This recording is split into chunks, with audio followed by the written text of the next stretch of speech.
పైగా హరీష్ రావు ఏమంటున్నావు, తెలంగాణ చంద్రబాబు. ఇలా తెలంగాణ ద్రోహం చేస్తూ రేవంత్ రెడ్డి అడుగులకు మడుగులొత్తుతూ చంద్రబాబు నాయుడు కనుసన్నల్లో నువ్వు మరొక్కసారి తిహార్ జైలుకు పోకుండా బీజేపీలతో ఆపి నిన్ను మరోసారి తిహార్ జైలుకు పోకుండా కాపాడుతున్న చంద్రబాబు నాయుడు కోసం నువ్వెంత దిగజారుతావో దిగజారు తల్లి.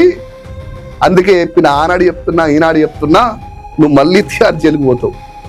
ఆనాడు తిహార్ జైల్లో చాలా మందికి తెలియకపోవచ్చు, నిన్ను ఢిల్లీ హాస్పిటల్ పట్టుకొచ్చినప్పుడు నేను ఆన్నే ఉన్నా నిన్ను చూద్దామని.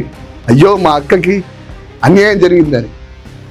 ఇలా మళ్ళీ అలాంటి పరిస్థితి వస్తుంది, రావద్దని నువ్వు కోరుకుంటున్నావు.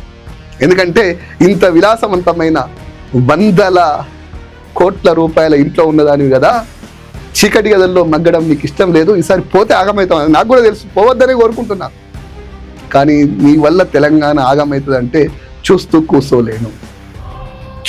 కూసోలేను.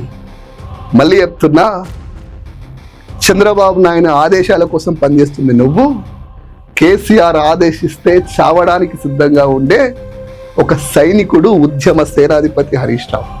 నువ్వు ఇంకో జన్మెత్తినా హరీష్ రావు స్థాయి కాదు కదా. హరీష్ రావుని ఇంచి కూడా టచ్ చేయాలి, గుర్తుపెట్టుకో.